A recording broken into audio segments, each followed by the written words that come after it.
Well students, आज हम French revolution chapter start करने जा रहे हैं। इसके पहले आप कई रिवॉल्यूशन पढ़ चुके हैं।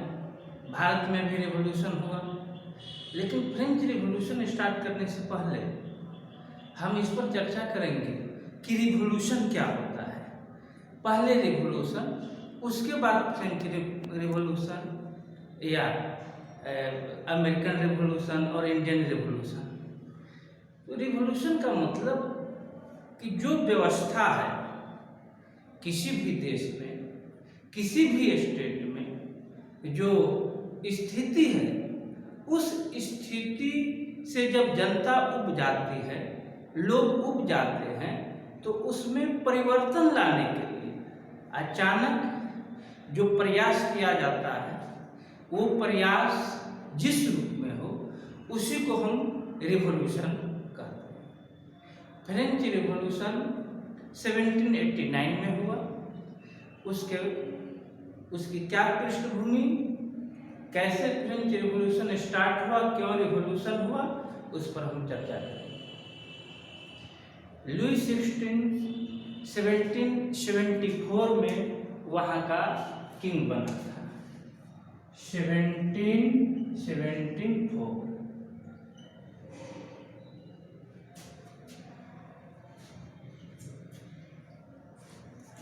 जिस समय वह किंग बना, वह मात्र 20 ईयर्स ओल्ड था,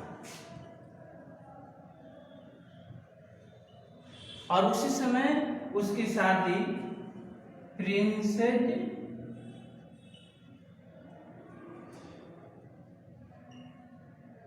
मेरी एंटोनी से हुई।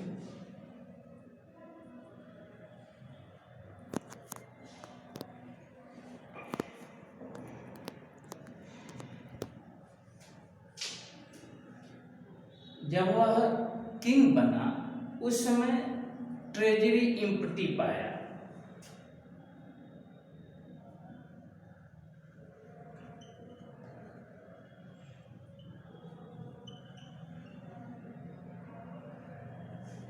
और उस समय 2 बिलियन लीवर्स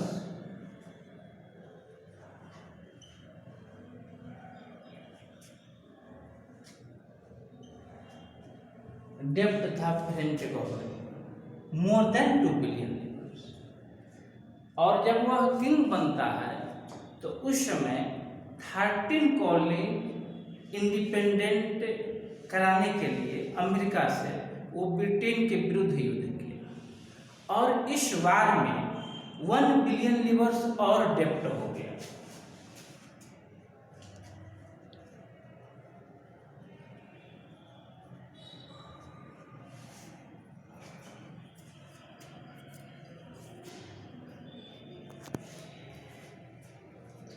जो मनी लेंडर थे, वो 10% इंटरेस्ट लेना स्टार्ट कर दिए।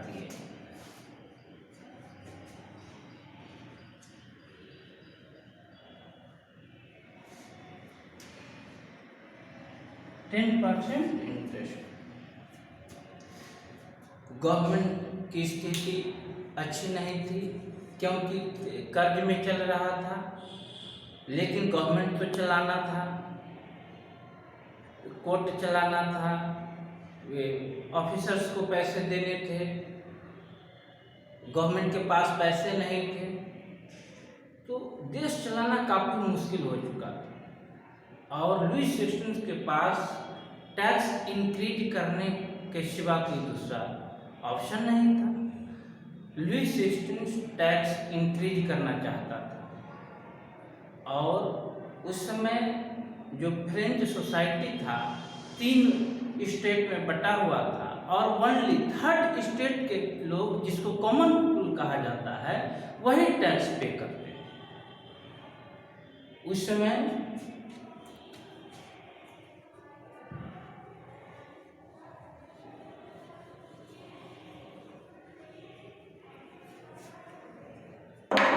का जो सोसाइटी था, वो 3 स्टेट में बटा हुआ था। फर्स्ट स्टेट, इसमें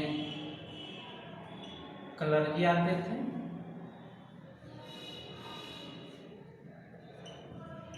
सेकेंड स्टेट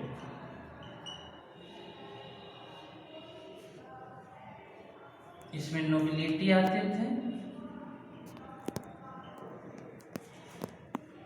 और थर्ड स्टेट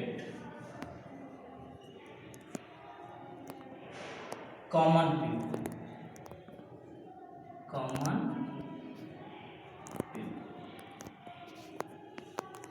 पीपल में कौन लोग थे?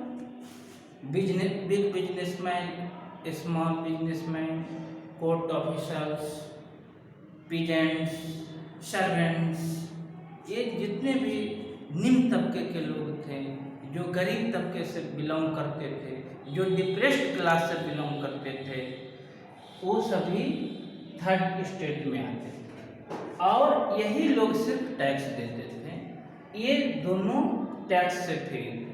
ये लोग बाय बर्थ टैक्स से फ्री थे। Free from paying taxes by birth. ये प्रिविलेज था इन लोगों को। इसके अलावा इन लोगों को और भी प्रिविलेज था। ये जो क्लर्जी थे, एक टैक्स कलेक्ट किया करते थे जिसको टाइड कहा जाता था। टाइड, ये टैक्स क्लर्जी के द्वारा कलेक्ट किया जाता था। और जो नोबिलिटी थे, ये तो फ्री टैक्स देने से तो मुक्त थे ही, लेकिन इनको भी कई प्रिविलेज था।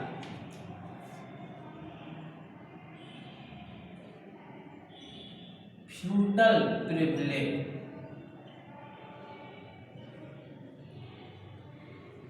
फ्यूडल प्रिविलेज क्लर्जी को था। इसमें क्या था कि पीजेंट्स जो है इनके खेत में काम करने के लिए बाध्य थे, इनके यहाँ इनके घर पर काम करने के लिए बाध्य थे, इनके यहाँ सैनिक के रूप में काम करने के लिए बाध्य थे। ये सब फ्यूडल प्रिविलेज में आया। तो ये जो कॉमन पीपल, इससे तो क्लर्जी टैक्स लिया करते थे, कुछ फ्यूडल प्रिविलेज तो नोबिलिटी लिया करते थे। इसके अलावा ये कॉमन पीपल को एक टैक्स था जिसको टाइल कहा जाता था। ये to be paid to the government, ये गवर्नमेंट को पेड किया जाता है। यहाँ विडंबना की बात यह है कि सबसे गरीब लोग ये थे, लेकिन इनसे टैक्स क्लर्जी भी लिया करते थे, इनसे टैक्स गवर्नमेंट भी लिया करते थे। इनको मजबूर किया करता था नोबिलिटी काम करने के लिए। ये हर तरह से इनको बाध्य किया जाता था। इनकी स्थिति काफी दयनीय थी। ये लोग मरने पर आते थे, काम करते करते ये लोग मर जाते थे। ये रात खाते थे तो दिन सोचते थे, दिन खाते थे तो रात सोचते थे। इनकी स्थिति काफी भयावह थी। हम पहले ही बताए हैं कि कब आता है रिवॉल्यूशन की स्थिति, कब आती है? डिससेटिस्फैक्शन। किसी न किसी क्षेत्र में जब तक डिससेटिस्फैक्शन नहीं आए तब तक रिवॉल्यूशन की बात नहीं होती है। और ये जो थर्ड स्टेट के जो लोग थे, इनके पास डिससेटिस्फैक्शन था, इनकी मजबूरी थी, इन पर अत्याचार किया जाता था। ये लोग टैक्स के बोझ से इतना बोझिल थे कि इन लोगों का जीवन यापन करना मुश्किल हो चुका था। परिणाम क्या होता है? 1789 का रिवॉल्यूशन।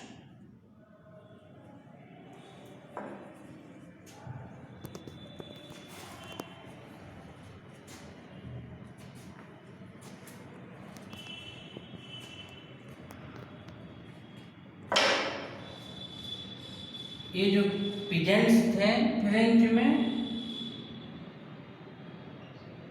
पीजेंट्स ये 90% थे। लेकिन पेजेंट्स के 90% थे और 60% लैंड पर nobility, clergy and other richer person of the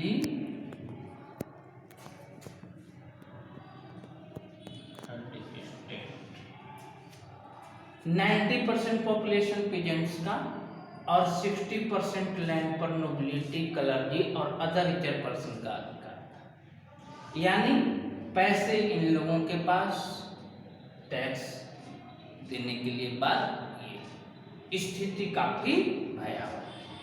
आगे